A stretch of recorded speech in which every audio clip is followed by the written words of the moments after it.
Hello everyone, I hope you are doing well. Today we will talk about how to fix or how to solve the problem of Disney Plus weekly phone settings.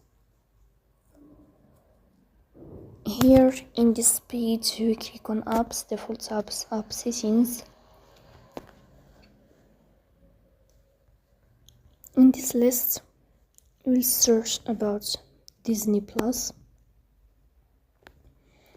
Here in this page of app info, you will click on first stop and you will click OK. Then you will enter to the window of storage.